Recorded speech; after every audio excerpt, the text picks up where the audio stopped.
viewpoints and beliefs presented on this program do not necessarily reflect those of the management, the affiliates and broadcast partners, or the sponsors. Listener discretion is advised. Scarefest Radio, the radio you can see.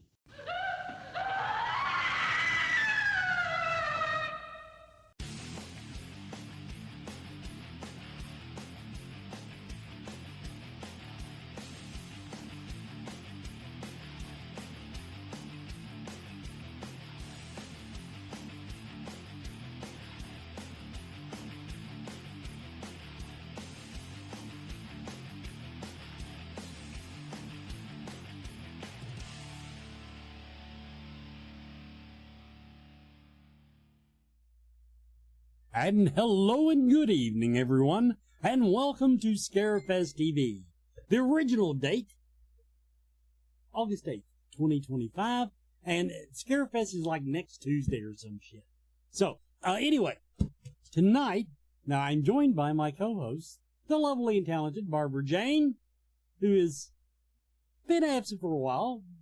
I can't get anything balanced, Barbara. It seems like I blast people with co-hosts, and then they disappear for a month. So I don't know how that works. Now, of course, everybody, my guest tonight is the extremely lovely and extremely talented and funny as fuck, by the way, Beatrice Boepple. I'm just going to fanboy over her for the next 45 minutes or so, and you all get to live through it.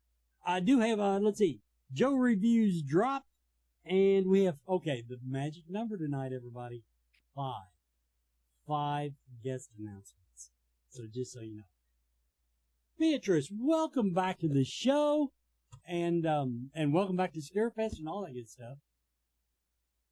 Yay. I need to warn you that I fanboyed over you so badly the last time you were at Scarefest that if anything had happened to my wife, God forbid, my statements would have been admissible in court. Oh my. Yeah, that was, you're okay. You're beautiful, which I'm just totally blasted away by that. But you're smart and funny. How does anybody become a package like that? Oh my goodness. Well, that's so sweet of you. You know, in terms of the looks, it's so funny because just jumping right ahead, I'm in a film that I'm filming on Sunday, and one of the lines, the character opposite me, I'm supposed to be a social worker, and he says, you know, I'd prefer to work with somebody that's, you know, a little easier on the eyes, if you get my drift. So I'm like, I guess we've sunken a long way down from back in the drop dead gorgeous days when that's what scripts would say, you know. Anyway, you make me blush. Was your mom hot? Yeah, she was. Right there. She definitely was. And yeah, she's 91. Right now she's 91 and she's living in Nepal and she's climbing trees. I mean, she's a hottie. My mom's that age. Don't tell her that someone is doing that. I'm trying. Oh, wow. Yeah, I'm trying to get her to stay in the house right now. Okay. Oh dear. Now reading your bio online, I'm going to try not to rehash a lot of stuff we talked about last time I interviewed you. But okay, now when you were young, you traveled a lot, basically through high school. It looked like. But they don't, I don't know shit about it. They didn't look like military destinations to me. Why were you traveling so much? Well, my family, it's just a convoluted family full of steps and halves and, you know, all kinds of things. But my biological father, Paul Boepple, was a musician and conductor from Basel, Switzerland. And guess what year he was born? I'll tell you, he was old. My father. Any guesses? 40s, 50s? 1896. Oh, shit. Yeah. So he was a very, very old man. I mean, my father was born 30 years after Lincoln was killed. So it kind of makes history, brings history very close to me. So growing up, he was 40 years older than my mom. Ducky boy, huh? Anyways, that's crazy. And she was like his fourth wife. They kept getting younger and younger and younger. But anyway, So then, I was born in Vermont. Then we moved to Princeton because he was teaching at the Westminster Choir College. But then because of their age difference, and it was in the 60s, he said, you can have lovers. So she did. And one of the lovers said, you know what, I can't keep doing this. If you want to keep going, you have to divorce him and marry me, because I feel creepy just coming over your house and your kids are there and I'm going upstairs while you're there with my father was home. It was very weird. Anyway, very 60s. Anyway, so they divorced. And my mom said to my older father that she would take care of him as he got older. Both my stepdad and my mom would take care of my father, but first they would go off to Japan and get their marriage sort of established. So my mom took my sister and I with my stepdad, and we moved to Japan when I was 5 years old. So that's where Japan came in, and that was my first written language. I was reading and writing and thinking and dreaming in Japanese. But then my father died on the 4th year we were there, so we flew back to the States, lived on a little farm. Then after that, we moved to Canada because both my mom and my stepdad are Asian art historians. So they got teaching jobs in Canada. So we moved up there. And then they moved on. Actually, they left when I turned 18, and they never came back to North America. But I stayed on, and I lived in Vancouver, Canada, where, it was called Hollywood North at the time. So I got to do all kinds of film and TV. Back then I had a very robust career. And then right after starring in 2 Canadian films, they're back there. But anyway, when I was doing really well, my boyfriend at the time left and moved to LA, and I like a dum-dum followed him. But if I hadn't followed him, I wouldn't have gotten Elm Street. So I moved to LA, and the first role I got was Nightmare on Elm Street. And at the time, and I apologize to all horror fans, but once I did Elm Street, all I got was horror films. Like, that's it. Whereas in Canada, I did all kinds of stuff. I did theater and radio and TV and film. And film, I got to do all kinds of stuff. And I just didn't want to be pigeonholed. And Hollywood has a way of doing that, or at least it did back in the 80s. So after Elm Street, every audition I had was for horror films. And the scripts were pretty dang awful. So, and the boyfriend that I followed down there, it just wasn't working out. So I did what most actors do when you want to break up with a boyfriend. You move to an ashram in India, right? Isn't that what most people do? I'm what I always did. Yeah, Well, actually, that's a lie. In between, I first went to Taiwan, and I taught English and acting for about 9 months. And okay, let me pause you there. You moved to Taiwan to teach English and acting. Yeah. I get the English part, but I'm going to assume that most of your students would not have been fluent in English. No. How does one teach acting with the language gap? Or you teaching them to act in Taiwanese? I have no idea. Yeah, with Mandarin. No, what we did was it was an opportunity for them to practice English. So I was teaching in English, and I knew 一点点, 我说一点点中国话. So I could speak a little bit of Taiwan, Mandarin, when I really needed to. So I taught the acting class, but what was interesting was, when it came to performance, they had a really hard time, because it's very, very hard to perform in a second language. If you don't understand it, right, then you're caught so much up in the language that you're not really, able to give yourself to the performance. So when it came to their final performance, each of them, the scenes that I had given them, they were so nervous. And I said, guess what? Surprise, you get to do it in Mandarin. And they're like, well, you won't understand. And I said, no, it doesn't matter, because I know the script. I know what you're saying, and I'll know if it's real or not. And so they got to do it in Mandarin, and I could see they were so relieved.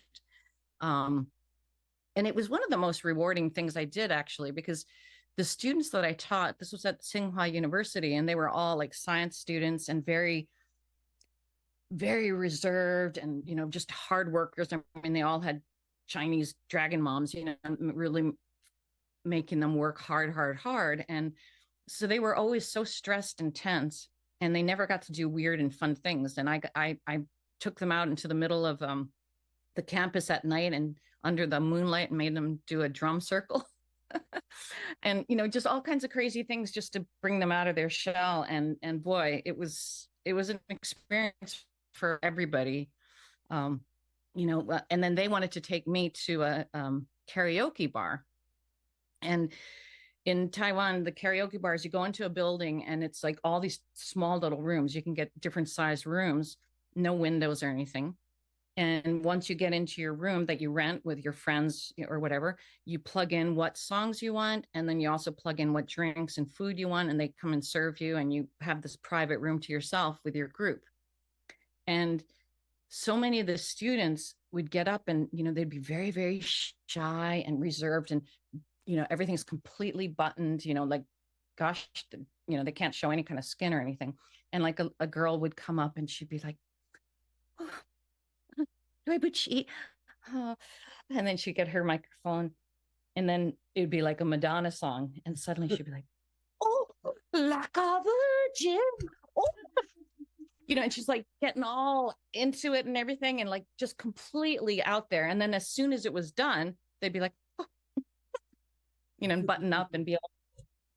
But, I guess it was for them the way alcohol is for us, kind of it gives you an excuse to let loose.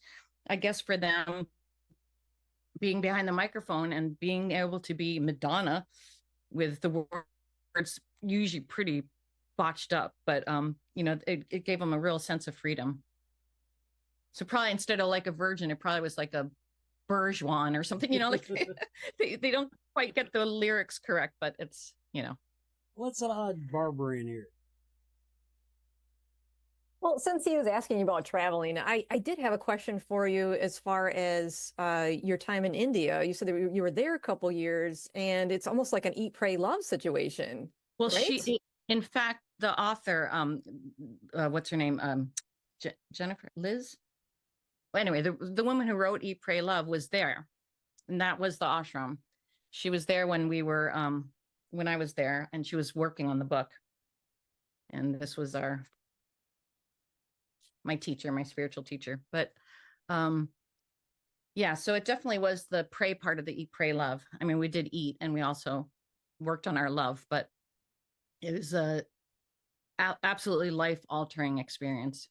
I was there for 2 years.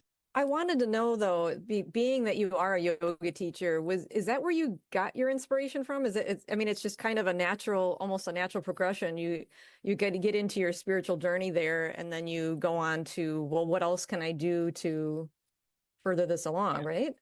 Yeah, that's a huge part of it. I mean, for me, specific timing was I had lost a child. I gave birth, and my daughter died in my arms, and really tragic thing to go through as a parent. And I kind of was like, I can either give up on life because I was, really, really, it was very painful, or do something useful. And so I decided, you know what, let me at least do teacher training to be a yoga teacher.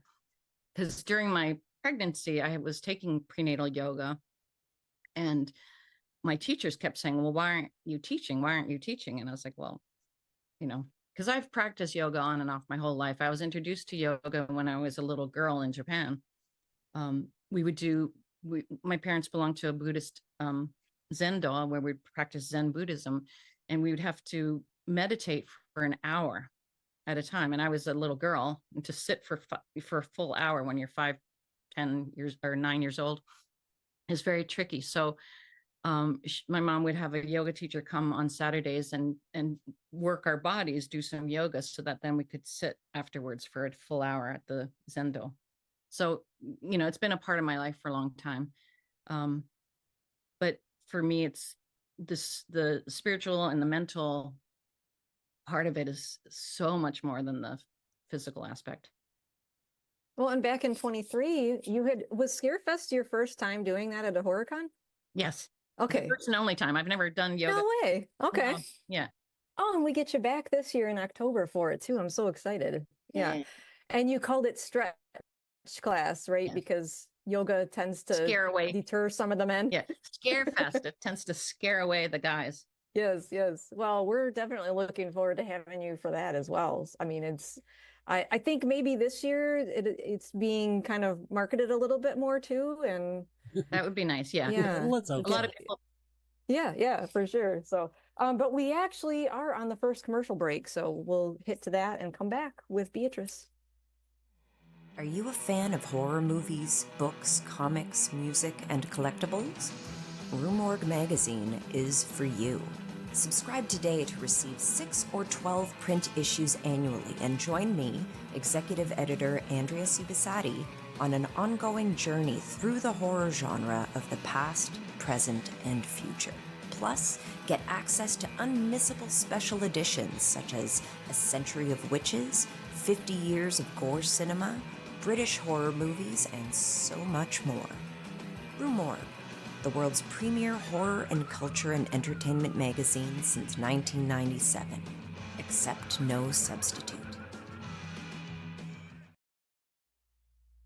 And welcome back, everybody. We are, of course, talking to Beatrice Boepple, and we're talking yoga because nobody cares about movies around this place.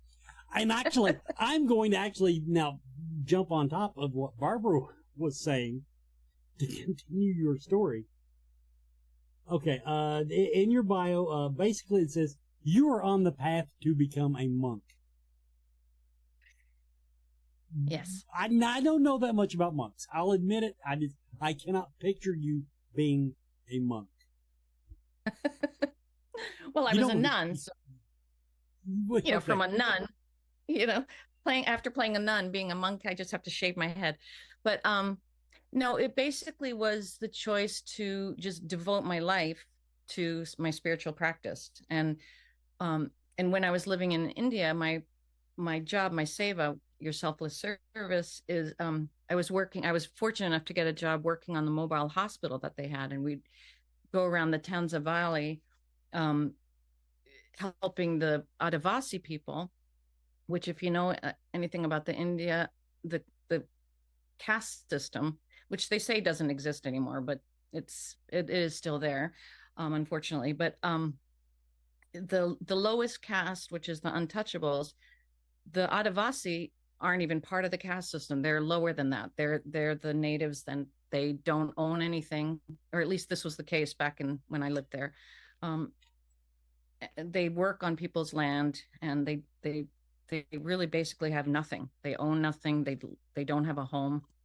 And so we would go and give, medical care to their children, and I would do health education through storytelling. I had a translator with me, and it was just incredible work. But anyway, so as to becoming a monk, yeah, after having lived in Hollywood and these dumb old boyfriends, I was like, you know what? I don't need that. I'm going to devote myself to this work. And the day that I decided that's what I was going to do, my spiritual teacher kicked me out. And I hadn't said anything to anybody. Like, it was just a personal, internal choice.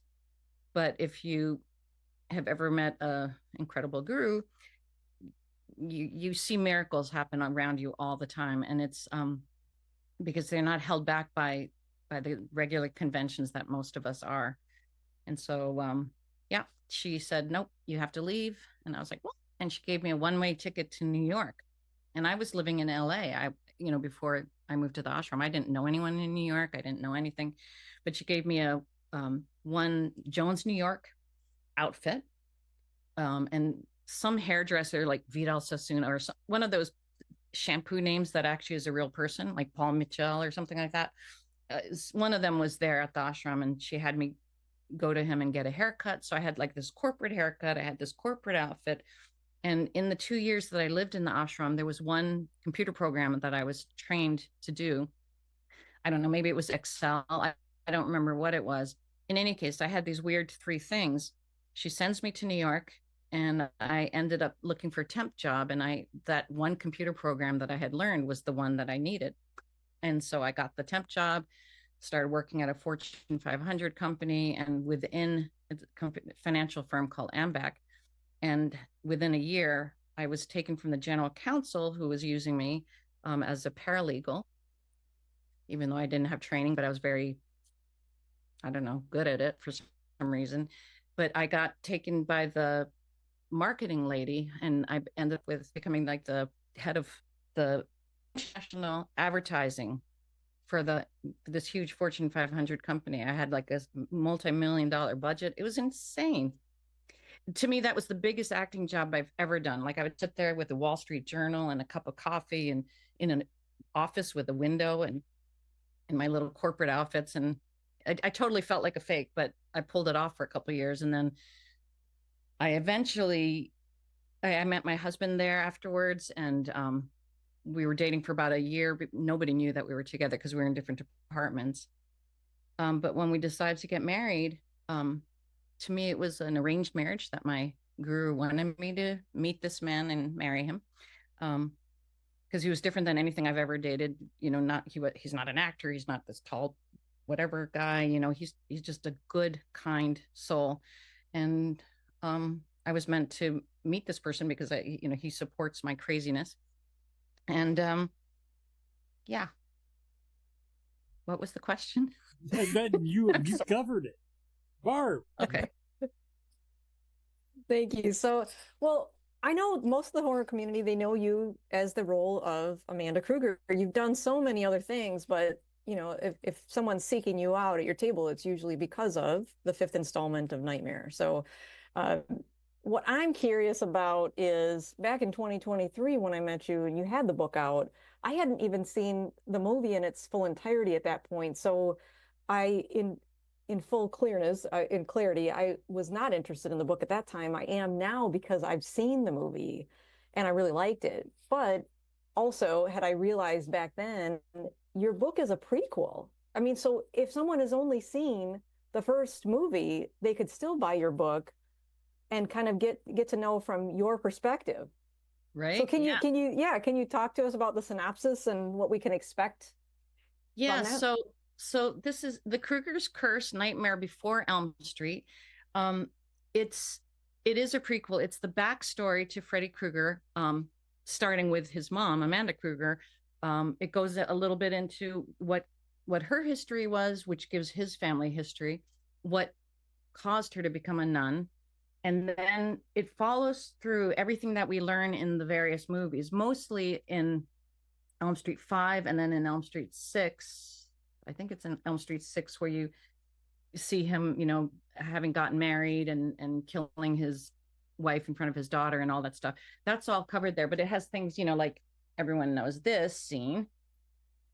Yep. Right. In the 100 Maniacs. 100 Maniacs. And then you have weird things like, who would ever see this? Oops. It's fuzzy, isn't it? Yeah. Is it? Oh, it's pregnant Amanda. Yeah, a nun. Like whoever sees a pregnant nun, very crazy. But and then we learn a lot more. None of it's contrary to the film. So he gets adopted by the guy that was played by Alice Cooper. You know, his creepy stepdad. But we learn what was that relationship and why was he beating, you know, young Freddy, and why was young Freddy seeming to like it, because when we see him getting beat, he's liking it, right, before he kills his dad. So it follows all of that, but it pulls in, you know, little bits that aren't, you know, discussed in the film, and it kind of fills in the blanks.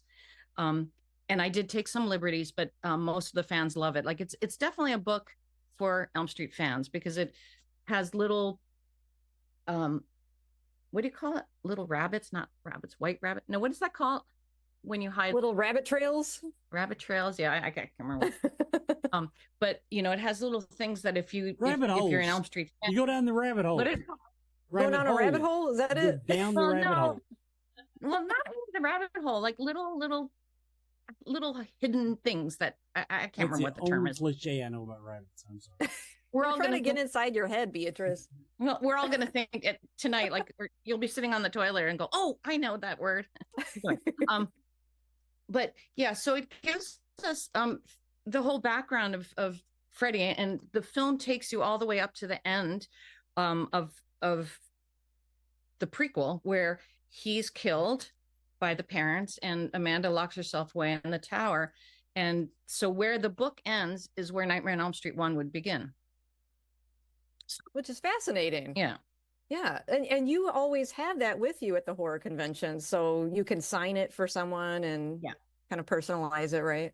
Yeah. And I think I mean, it's definitely less than 50 I have left, something like around 40 or 50 left in the world.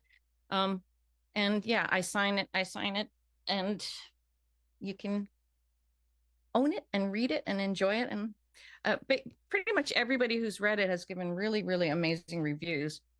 People can look on my website and see the reviews, and then I will be bringing it to Scarefest. Oh, and there's two other things that I was going to see if you could show. Yeah. The first one is the Amanda Kruger doll. Oh, yes. Can you show us that? Excuse me. She's an action figure. I'm sorry. I have sons. So we don't see have if we can zoom in on her. Oops. Oh, there we go. Is that clear? She has all the beads. Yes. Why does she look fuzzy? She does look a little fuzzy. I think it's because your background is a little. There we go. You have to have her in front of you. There you go. Yeah. So that's the Amanda Kruger action figure with the buggy. The buggy isn't going to be at Scarefest, but an artist sent her this as a gift. And isn't it amazing? Right? Yes. Now, do you have a little baby Freddy that can go in there? Well, so we're going to be trying to get one to be the correct size for this. Okay.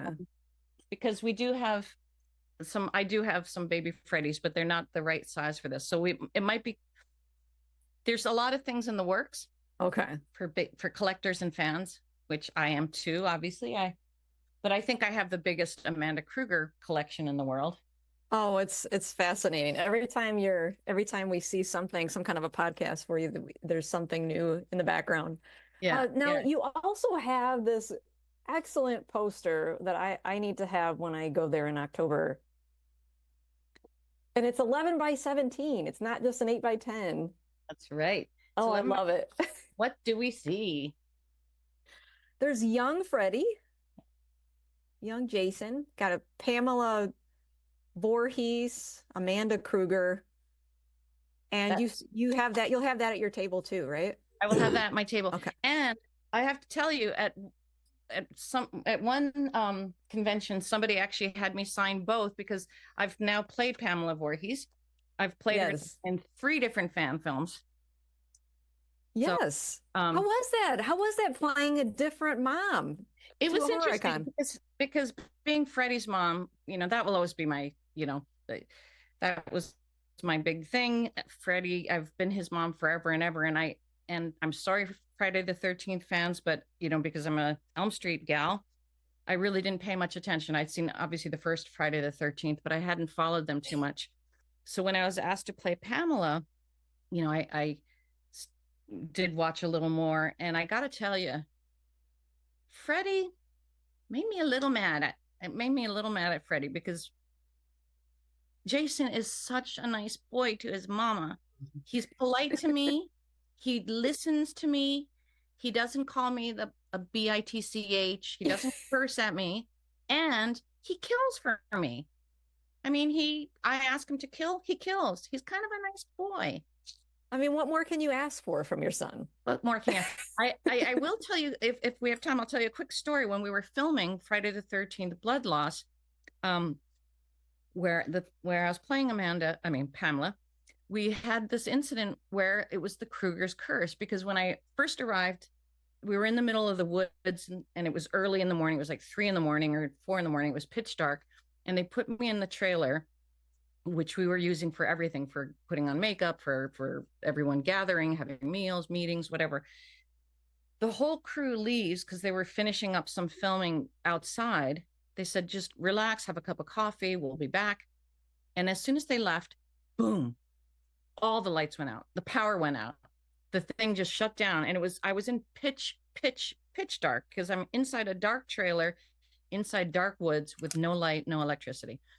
And I'm like, what the hell? And it was really scary. And finally, the producers, one of the producers, Mandy Caimano, came in because she was going to be doing my makeup, and it's pitch dark. And so we're going by telephone, we were holding our phones for light and everything. And I jokingly said, "Oh, I bet it's the Kruger's curse." And she said, "What?" And I said, "Freddie, he's pissed off that I'm playing Jason's mom. Like, how dare I play Jason's mom?" So we're kind of like, ha, ha, ha. Well, anyway, we go out to set, which is in the middle of the woods, and it was completely still morning. There wasn't a breeze at all. It was completely calm. And as soon as Jason and I came in front of the camera, we step in front of the camera, and the two lights that they had set up, boom, boom, they both fell down and crashed. Oh. And there was no wind, and we're all like, oh. So we all said, okay, they're all starting to believe that it's Freddie. And the third thing, to me, 3 times is the charm. We were on a break. We're sitting by the campfire trying to warm ourselves up because it was in the fall. And I had my feet up on the stones that were kind of surrounding the fire pit. And suddenly one of the guys from across the fire says, "Hey, excuse me, Beatrice, take a look at your shoe." And I'm like, "What?" And I looked down at I had hiking boots, and there were smoke coming out, and the whole sole of the foot, the hiking boot, big expensive hiking boot, melted. And all the rubber was dripping down onto the rocks, and the melted back of my sole of my shoe looked like Freddie's face. It was all mute, burnt up, and I could totally hear him going, "Oh, you bitch, you're a bitch, but you're my bitch. You're not supposed to play Jason's mom." He was really mad at me. So that was the Kruger's curse. Oh my gosh, that's not creepy at all. Yeah. And on that note, everyone's chomping at the bit probably for the announcements. So yes, 5. It's time. Nightmare on Elm Street 5, and now they're announcing 5. 5? Okay. Oh, 5. Yes, 5. Okay, I do need to clarify. The word we were looking for, everyone agrees, was Easter eggs. Easter eggs. And That's the what mental it was. gymnastic it took me to go from a rabbit to Easter eggs. Okay, I'm just going to put Easter that eggs. out. All My right. mind works. Rabbit. The Uh, bunny. The Easter First, I got to start off the announcements now with bad news. Dave Schrader had to cancel on us. Dave Schrader will not be able to make it this year. If anybody follows him on social media knows that he recently lost his father, and the estate stuff is going to be going on right during our convention. He offered to come on Saturday and Sunday, but we said, "No, Dave, sounds like you're not going to be in a convention mood." So we do have to announce Dave Schrader will not be making it. We will be announcing replacement for him, hopefully within the next week, but just want to get that on out there. All right. Tommy Lee Wallace. Tommy Lee Wallace, of course. That is Halloween 3, Season of the Witch. He was the director. He also did Fright Night Part 2, and I did, apparently it was a Ghost in the Fog. Next up, we have Tom Atkins is coming back to Scarefest. Also, of course, now he was an actor. Daniel Chalice, he played in Halloween 3, Season of the Witch, The Fog, Night of the Creeps, My Bloody Valentine. Man is a legend in the horror community. Galen Ross. And, of course, Galen is from Dawn of the Dead and also did one called Madman. And he got Creepshow on there, but it didn't show up on my IMDb. But Dawn of the Dead. Dawn of the Dead, Galen Ross is coming. And Scott Reiniger. Scott Reiniger is coming to Scarefest also from Dawn of the Dead. And our last celebrity announcement of the evening, Ryan Buell, Paranormal State. He will be coming in conjunction with the Warren Occult Museum. And to answer a question in the chat room, of course, Beatrice will be doing her killer stretch with Mama Kruger. And this banner, I've already complained about the banner. Beatrice is not on the banner. The lovely and talented Beatrice. We're working on it. This was the first draft. It's actually a frame from video, so apparently it's a long story. But we will be doing that. That will be on Sunday morning. Tentatively, I believe at 9:30, there will be a small donation asked for at the door that will be given to the charity of Beatrice's choosing. I understand that's how it's going to work. Okay, Scarefest Weekend Film Festival. If you know anybody who's got the putting the finishing touches, has one ready to go on the film festival circuit, is already on the film festival circuit, but we are still open for a couple more weeks now to accept movies for inclusion in the 2025 Scarefest Weekend Film Festival. Gallery reading tickets are on sale now for Rob Thompson and Patty Negri. Patty and Rob will be doing that on Saturday afternoon. I forget the time, but the tickets are on sale now. You can just go to scarefestweekend.com and find the add-ons button. Another add-on you might want to look into, Spirits of the Vineyard with the Tennessee Wraith Chasers. Steve and Mike will be doing that. Paranormal investigation at, it's at the, Vineyard. Huh? Yeah, it's at a winery. And I don't forget the name of it. Because I suck as cups. So anyway. Talon Winery. That's it. Talon Winery. I should write this stuff down. Talk Scary to Me. Talk Scary to Me tickets are still on sale. Selling right on. Quite a movement on them. Popular event at Scarefest. This is a Saturday night event. Starts right at the end of the con. Talk Scary to Me tickets are on sale. Don't forget, third weekend of the month, Central Kentucky Mystical Market. You got August, you got September. It won't be none in October because we do Scarefest. But go ahead and check that out. You can go to the website, scarefestweekend.com, and click the link or just find them on Facebook. This weekend, some of us will be attending the Season of the Witch, Haunters Against Hate, Season of the Witch, the event in Louisville, Kentucky that's going on this weekend. Look for the Scarefest table if you're there. And I think is it next weekend? What's the dates on that? Yeah.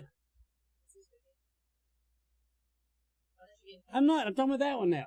We're on that one now. You push the button. Okay, Saturday, August 23rd. Rewind Time is coming up. That is a toy and collectible show put on by the lovely Adrian, who everybody knows in the Scarefest family, but all kinds of stuff. Toys, board games. I'll be there doing really bad tarot. I'll brush the dust off the tarot cards and see if I can't do a little really bad tarot for you. And finally, I do want to give a plug to Barbara Jane's podcast on YouTube. Watch it after the show. We are talking about Nightmare on Elm Street 5, The Dream Child, because Barbara loves to stay on topic. Go on YouTube. Look for at Fear the Talking Heads. And now, back with Beatrice. Okay, a couple questions from the chat room, Beatrice. First of all, Easter eggs. Kelly asks, where do you envision, when you're meditating, where do you envision as your most peaceful place? Well, it's in the heart. So you internalize your meditation. Well, yeah. What do you mean? Like, well, I mean, some people picture a field. Some people picture fluffy clouds. Well, when I'm leading, when I lead people in a guided meditation, I will take them to a peaceful place, but for me, once I settle into the seat, whatever that is, wherever I am, it's going internally. It's the heart is the most sacred place. So go there and roam. And also from the chat room, that poster you showed, will you have a good number of those at Scarefest? Yes. There we go. They're cool. They're really fun. Yeah. Okay. Heck, that's about all I had. What was my okay. Since it's just me and you now, how do you feel about Just for Men? Should I dye my beard? Dye it? No, you look very, very handsome. Those colors men age so well, or not all men, but men that age well, and you age very well. Well, thank you very much. No, I was thinking about doing it. I don't normally do. I was thinking about doing it for Scarefest because I thought I'm going to go with black eye makeup, and I thought that might accentuate the black eye makeup. But if you say I shouldn't do it, I have this thing where I'm going to trust your opinion. Well, I just think it looks very dashing. the color it is. But I will not be able to Yeah. move with you this weekend. oh was gonna no, say- I apologize. I'm sorry. That's apologize. as much as I value Beatrice's opinion. That is still not as good as the time I was doing a video interview. Somebody was interviewing me, and one of his fans called me a silver fox. That is still There you go. that is my highlight of my entire professional career. Barb, That's over to you. silver fox. He's going to be high on that for a while. Yeah, well, he's going to be making his wife call him silver fox. Oh my probably already gosh. does, right? Oh, silver. Well, Fox. So I had a question for you. Since you have gone through all of these different things with the yoga training and traveling and having that inner spirituality, you have mentioned before online that some horror is actually hard for you. And there's certain subgenres that I can't watch either, because it could just be hard to, like, if someone's getting, I'm just going to say, if someone's getting bludgeoned or something, like, I can't watch it. It hurts me to see that. Yeah. But if it's something like Freddy Krueger or Michael Myers, there's a part of my brain that knows that this is fake. You know what I mean? Yeah. But so I guess I was going to ask you, so what kind of movies in the subgenre of horror, like psychological horror, what kind of movies have you seen that you really liked that you would recommend to someone? Well, I've always loved ghost stories. I like spooky things. Okay. I like being scared by, Japanese do really good scary movies, and their ghost stories were just like, I was raised on Japanese ghost stories because I lived in Japan, and there, so much of it is the stuff that's implied, and it's when you don't just shove it in people's faces. For me, I don't need to see the gore and the blood. It's great. It's, really incredible craftsmanship. I don't want to turn down, I don't want to put down all these incredible artists in the horror genre. It's just, I'm very squeamish. I can't really watch it. And, but if I'm in it, it's a lot easier. Yeah, I was going to say, I think it's two different things though, as an actress, like acting a role, because you can see all the movie magic happening. So you kind of know, like, okay, this is not real. Yeah. Versus sitting there and watching it and it's all, because when I watch a film, I completely do the suspension of disbelief. I allow myself to just completely get into it and enjoy it, or, whatever. And I, and I'm in one of those, I think most of us, when you watch a movie, even if it's the most fantastical, crazy, implausible plot, we're willing suspension of disbelief, right? Like, whatever, if somebody can fly or it's, they can transform into whatever, I have no problem with that, whereas if there's some weird little, incongruous thing, that will bug me. Like,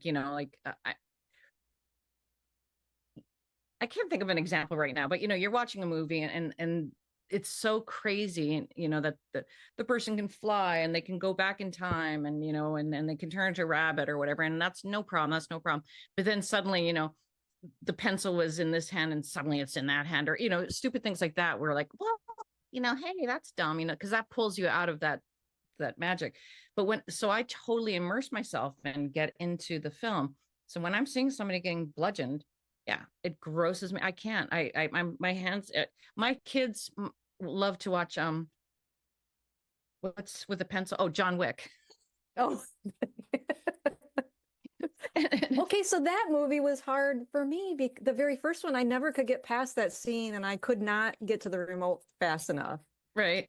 Yeah. That's the thing. And I'm also, like, in real life, I'm an empath. I think, I know quite a few of us that are, and I physically will feel things that other people are feeling.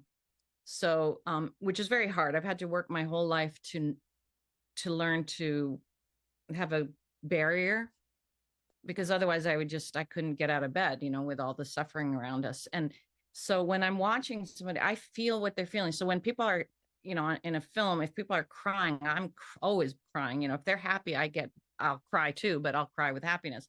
Cry with sadness, I cry with happiness, I cry when it's cute. All those things make me cry. But if somebody's really suffering, I feel it. It's very, very painful for me. So when somebody's having like physical grossness, I cannot watch it. Like, I just can't, like they show, a needle going into the finger. It's like, oh, I'll feel it in my hands. So I do have to turn my eyes. Like I can't watch when I watch movies that have gore. I'm sorry, Terrifier, David. Yeah. David Yeah, I did. Thornton, who's a friend of mine, Yeah. I'm sorry. Like I have to close my eyes for most of any kind of gore, and I've met so many amazing special effects, people that do like these incredible things, but I can't really watch the final results without closing my eyes. Quick question before we go to the next break. Do you feel like your time going back, because you had some time away from 92 out to 2024-ish. So your time getting back into the convention scene in 2022, would you say that's when inspired you to get back into horror genre? Yeah, well, yes. Like what I think how I got back very quickly was when we did the Never Sleep Again, Tommy Hutton, when they were putting that film together, they were the ones that combed the earth and found every actor. A lot of us didn't even know what conventions were. We weren't doing any of it because none of us knew about them. We're all living our own lives, and they pulled us all together to make this Never Sleep Again interview us. And Toy Newkirk, who was there, had said to me, "Oh, how come I never see you at the cons?" And I was like, "Cons?" I didn't know what she was talking about. And she explained it to me, and I'm like, "Wait, what? They pay to see us and get our autograph?" Like I didn't know anything about it, but they were the ones that put together a couple. We went to Monster Mania and one other one, I can't remember. The cast of 5, they had all of us together, and that was 20, long time ago, 15, 17, 18 years ago, or whenever it was. And then after that, that was it. Never did another one. I went back to my normal life, being a mom, being a PTA person, teaching my yoga, until an agent, a rep, Peter Valderrama, reached out to me and asked if I wanted to do a convention. And so and it was local, so I went, and it just was so eye-opening meeting the fans and the feedback I got. And I was like, wow, this really impacted people. Like it really meant something to people.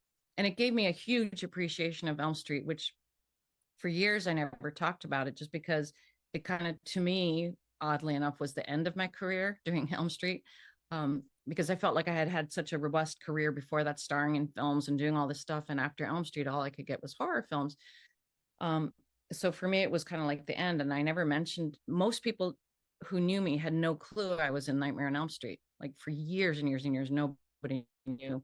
But then when I started to do the conventions and seeing how much of an impact it had on people, it really changed my mind.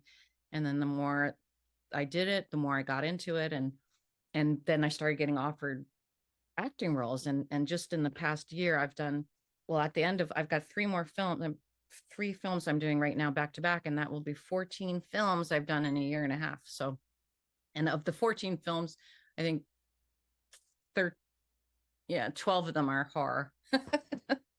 That's awesome. It's like a resurgence of Beatrice Boepple. I love this. Yeah. It's great. All right, so now we're headed over to Bonehead Weekly's movie review. Hey, Scarefest fans, it's Joe Lewis, Bonehead Weekly, here with this week's review that is on, I think, Peacock. I've already forgot. A friend of the show and recommended this movie. It's not quite a horror film. It's more of a thriller, but it's close enough. And the movie we want to talk about is, now, Drop is brought to you by Christopher Landon, and I don't expect you to exactly know who that is, but Christopher Landon is the guy that gave you Happy Death Day to You. These are 2 movies I really like. Freaky. He wrote a bunch of the paranormal ones, the activity ones. He's a really talented dude. I actually kind of like this movie. A little bit, kind of like a TV movie. Basically, it's about this lady played by Megan Faye, named Violet, who was in this relationship that didn't go well. She's a widowed mom. And she goes out on her kind of like, this is the first date. She's been chatting this guy up, right? And they go to this really fancy dinner bar place on top of this building. Her son's at home with her sister. And we get to figure out that the things that happened with her late husband are kind of rough. And she's helping people get through some stuff. And she gets a phone message that says that she has to start doing things what she has to do is murder her date, basically. And if she doesn't murder her date, there's a masked guy back home, and she can see on the cameras in her house, who will murder her sister and her son. And we spend the next 90 minutes trying to figure out who is doing these drops, because they have to be in so many feet, and who is messaging her. There's a ton of red herrings. You'll totally figure out who the person is. It's not that hard. It actually doesn't make the movie any less enjoyable. It is an hour and 30 minutes, so at least it's not too long. You kind of feel a little bit. She is kind of a three-dimensional character. The villain turns out to be someone who is a little bit of fun. The boyfriend that she's come to see, not the most interesting, but then again, I'm not really looking for a boyfriend, so maybe I'm just missing something. My only complaint for the movie is it's a lower budget, one setting kind of film. I get why they make them. These are Blumhouse films. I understand. But it kind of comes off slightly better than a Lifetime or movie of the week, right? You have a certain expectations. That's what genre is, or what's going to happen, and where's it going to go. And this it hits all those little dots and points, and crosses all the T's and dots all the I's, and it gives you pretty much everything that you want. And like I said, it's actually a pretty good movie. I enjoy it. I really did. Trapped is pretty well made. It's just nothing new. Don't go into this thinking, oh my gosh, what a novel idea. Well, the novel idea is this: how far, where we're at, where we're looking at, that's the only novel idea. Everything else could be the same thing. There's a babysitter killer in the house, whatever it is. We've seen this story tons of times. Someone has some leverage over you, and they're making you do these heinous things that you don't want to do to be proven guilty. It's not quite a horror film, probably more of a thriller, but should you check out Drop? Yes, if you have Peacock, totally check it out. Seriously, this is a really well-made movie. The only is a little TV movie of the week, but that's not a bad thing. There's been some great TV movies of the week. I really enjoyed this. So if you like Happy Death Day to you. The guy that gave you those movies gives you another one. This one isn't funny, but it's a lot of fun. So check out Drop. I keep wanting to call it Trap, but it's not. It's Drop. Check out Drop on Peacock. This has been Joe Lewis of Bonehead Weekly.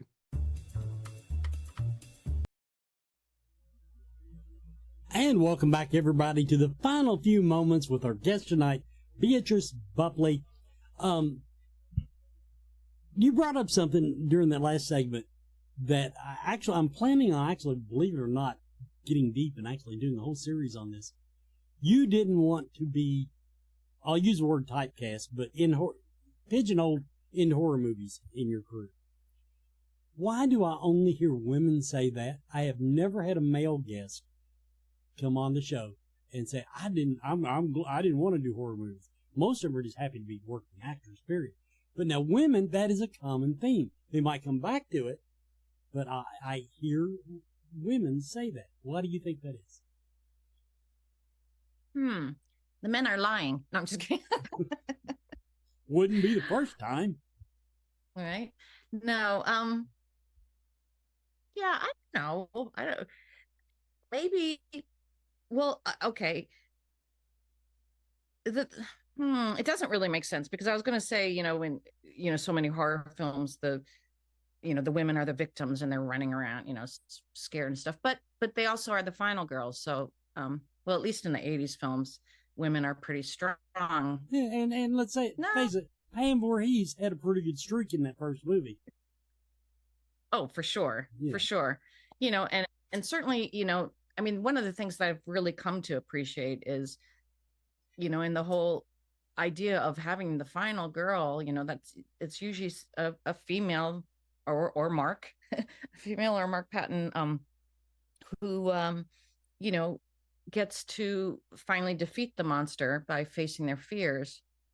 It's a pretty powerful message. But by and large, though, like at least in the 80s, so many of the horror films, at least the scripts that I was getting was, rusty women getting chased by Satan. It was like riding on motorcycles or whatever. They just were not. They were very exploitive and not all that creative. And I don't know, but it is a good question. Why is it that you don't get that from men? Maybe they like the busty women, so they don't mind. Well, I'm not going to argue with that, but okay. Now I want to ask you. Now, do not take this wrong. This is a bullshit question, but I'm going to ask it. First time you came on the show with me before doing the pre, you went over making sure I was going to say your name right 12 times, easily. Why did you not choose a stage name that you wouldn't have to explain to people?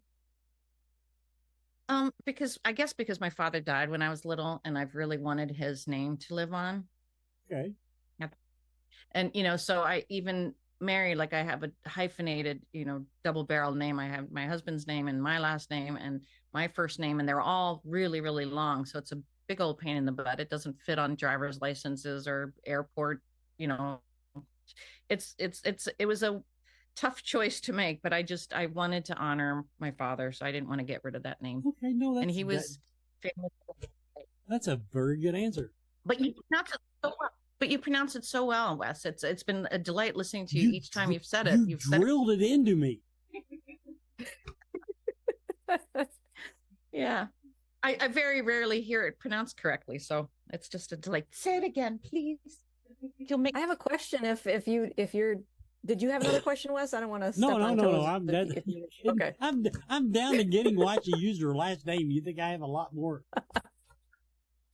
And he does it in that radio voice, Beatrice Boepple. Yeah. Oh, now you said it right too.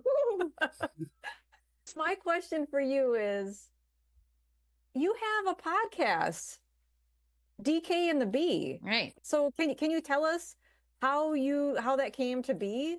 Yeah, DK and the Bee's Horror Buzz. So that's John Henderson of Doomsday's Crypt, who people should be all familiar with at Scarefest too.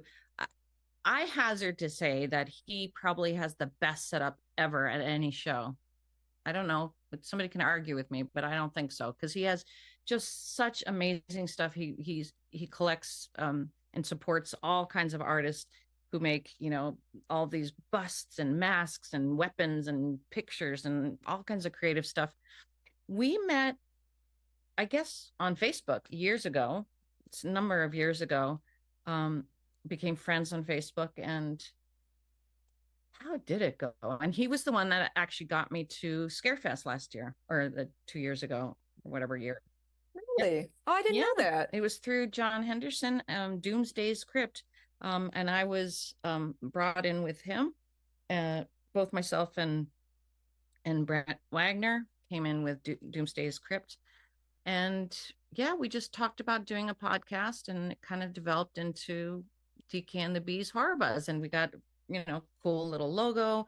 We got our music, and we have so much fun when we do it. I know John would be much more dedicated and do one once a week or once a month, very regularly if I would do it regularly, but my schedule's all over the place. So we kind of just throw one out when we have the time. And we've been doing well, and I saw, and you have one coming next Thursday, right? Yeah.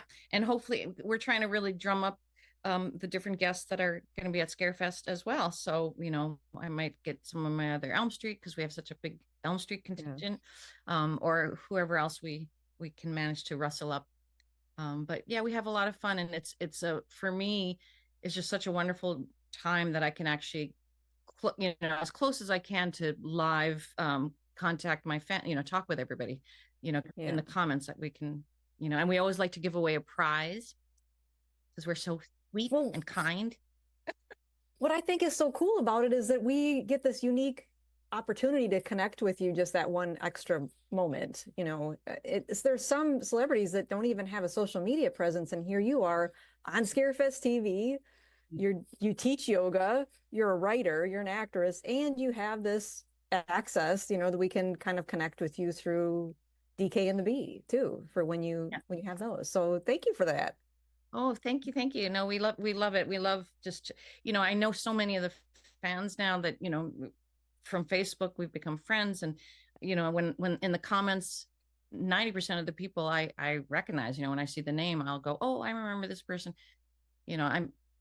So yeah, it's wonderful. And, I can never stress enough my gratitude to the fans, because my God, this movie is like 35 years old. If it weren't for the fans, it would be gone and forgotten about, so, I don't ever want to forget that. It's, I'm I mean, the book was for the fans, you know. Yeah, and you guys, Scarefest, you know, it's the conventions. It's the conventions and things like that keep the older films alive. You know, it keeps it in, gives them a life. Nightmare on Elm Street, you know, unless they come up and do something new, it's way in the past, and people would forget it if it weren't for the fans. So well, I know you're only doing a select number of conventions, and we just happen to land in that category, so that's only awesome. Two this year.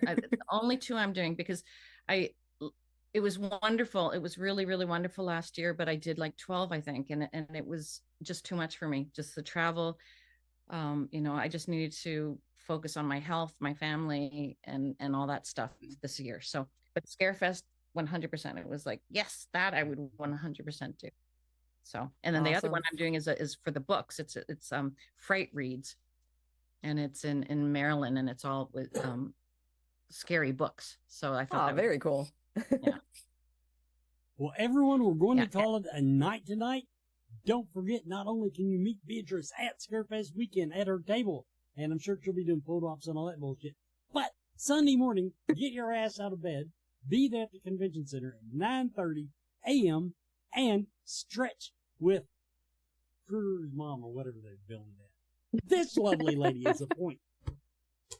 You did it, Wes. You took class, right? Huh? You were there. You took my class last time. I did it last time, and yes, I wrote, but I may not get to do it this year because I am line building. And I'm going, if you can stick around a minute, this will tell you why. I got a postcard from Paris, France. Not Paris, Kentucky, Paris, France. Last year, my first Scarefest, I waited every day at the convention center as the sun was slowly rising while you were stopping cars for families to cross the road and making everyone feel like they were taken care of, which they were. And what a voice. I love your shows too. That's the kind of appreciation. I went out there and I had more fun line building than I did doing anything I've ever done for Scarefest. So because we care so much about the fans, my ass is going to be out there as soon as I can get a cup of coffee in me. And I will be line building. If it's not a hectic morning, yes, I will come join in your stretch class. If things are calm. All right. Well, they'll be calm in the stretch class. There you go. Barb, are you going to stretch? Yes, I am. I'm not going to miss that. Good girl. Yeah. Done. Yeah. So, and I'm not a morning person. Wes will tell you. I don't remember. Wes knows. I told you I'm a night owl. That sounded dirty. Anyway. Well, Wes, ooh, we like dirty. No, we don't. Dirty. Oh she said, no, we don't. Yes, we do. No, we don't. Yes, we do. What? Anyway, not crazy at all. You made me forget what I was going to say. Wes, what was I going to say? I don't know. It sounded damn important coming out of your mouth. That makes me want to say that. I hope your husband's a cool guy. That's all I got to say. Photo ops, which you said, stupid photo ops. But guess what? And it was announced, I think, yesterday. This is the first time ever, anywhere, ever, and it might be the only time that we have the Kruger family together. So it's Robert, the Freddy Krueger himself. We have Robert's mom, Freddy's mom, Amanda Krueger, which is me, and then we have Lisa Zane, who is his daughter. So that's the Krueger, 3 generations of the Krueger family all together in a photo op. So for real Elm Street fans, that's a kind of a photo op that you'd probably never ever get anywhere else. So come sign up, get a photo op with the Krueger family. I think that's a really big deal. Everybody, we're going to call it a night. See you next week.